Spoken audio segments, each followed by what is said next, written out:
Tiger shark devours a Russian man in Egypt, stomping on his body as he steps out for a swim.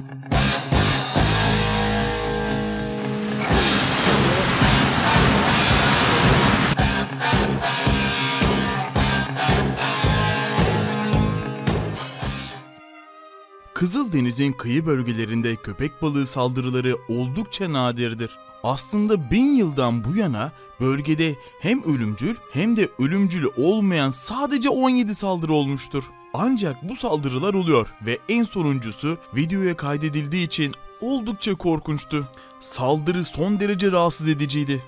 Çok sayıda turist saldırıya şahit olmuş ve hatta köpek balığının kurbanın kalıntılarını yemek için geri döndüğünü görmüştür. Diğer pek çok kişi de 1 dakikadan kısa süren bu olayı filme alıyor ve fotoğraflıyordu. Öldürülen genç Rus'un babasına kendisini kurtarması için yalvarması da olayı daha trajik hale getirdi. İşte bu ürkütücü olayın ayrıntıları sizlerle. Her yıl milyonlarca turist, başta Ürdün, Suudi Arabistan ve Mısır olmak üzere Kızıldeniz kıyılarındaki plajlara akın etmektedir. İncil'de de adı geçen Kızıldeniz, dünyanın en büyük ve en renkli mercan resiflerinden bazılarına sahiptir. Çünkü tüm denizin %25'i sığdır. Bu da hiç bitmeyen sıcak havasıyla birleşince burayı turistler için yıl boyunca en gözde yerler arasına getiriyor. 2023 yılının başlarında Yuri Popov 23 yaşındaki oğlu Vladimir'i kız arkadaşı Anastasia ile birlikte Mısır'da uzun bir tatile göndermeye karar verdi. Bu uzun tatilin nedeni Vladimir'in Rus ordusuna alınmasından ve böylece Ukrayna'daki şiddetli savaşmaya gönderilmesinden korkmasıydı.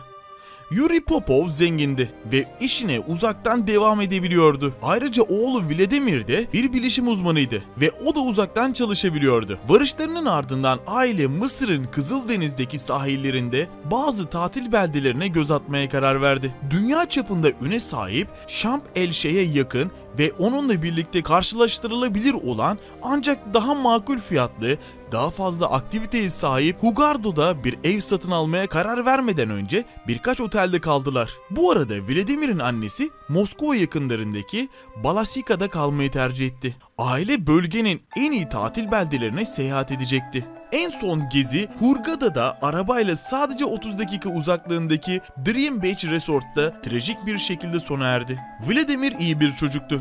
Babasını çok seviyordu. Ve üniversiteden mezun olduktan sonra yeni yaşamaya başlamıştı. Ayrıca kız arkadaşı Anastasia da derinden aşıktı. Ve ne yazık ki bir köpek balığı saldırısı onu öldürdüğünde onunla birlikte yüzüyordu. Onu tanıyan herkes onun büyük bir kalbi olan iyi bir adam olarak tanımlıyordu. Ayrıca müzikle ilgilenmesiyle de tanınıyordu ve sık sık kendi şarkılarını yazıp kaydediyordu. Vladimir'in ölüm şekli de çok üzücü ve yürek parçalayıcıydı. 8 Haziran Perşembe 2023 Kızıldeniz'in ılık sularına açılmak için yine mükemmel bir gündü.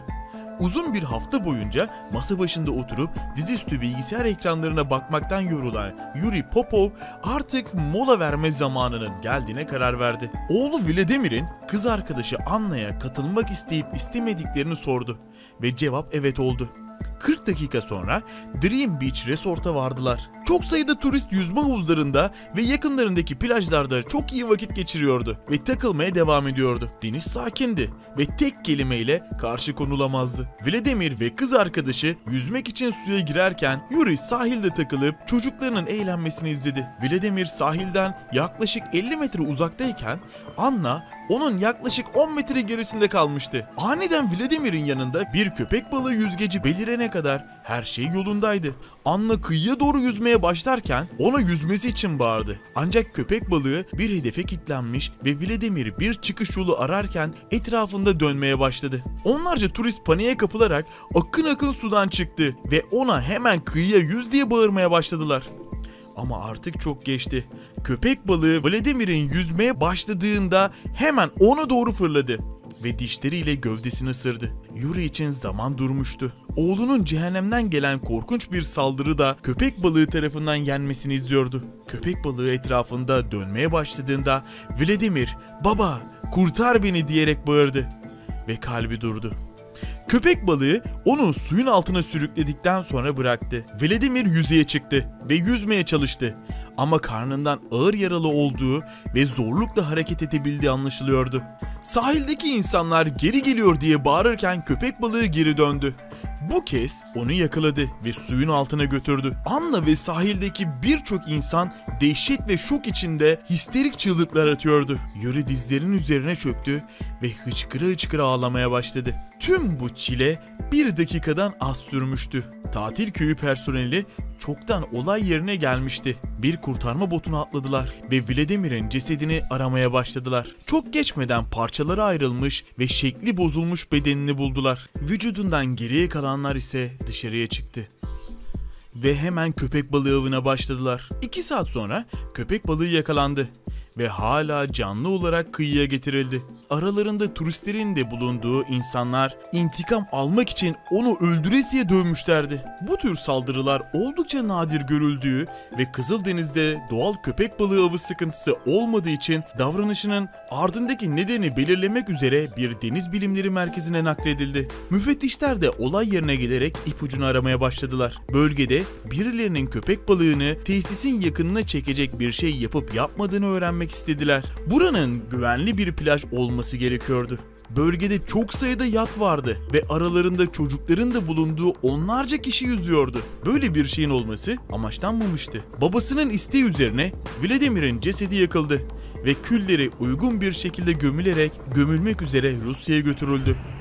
Vladimir'in annesi haberi Rusya'daki evinde öğrendiğinde öylesine histerik bir şekilde bağırdı ki komşuları onun tehlikede olduğunu düşünerek polise haber vermek zorunda kaldılar. Mısırlı yetkililer bölgedeki 74 kilometrelik bir sahili kapattı ve ayrıca yatçı ve denizcilerden kapsamlı bir soruşturma yapılana kadar suda yüzmemelerini istedi. Yakın zamanda hayvanat bahçelerinde, safari parklarında ya da vahşi doğada vahşi hayvanlar tarafından gerçekleştirilen ölümcül saldırılar hakkında bilginiz var mıydı? Yorum bölümünde bize bildirin. Bu videoyu beğendiniz mi?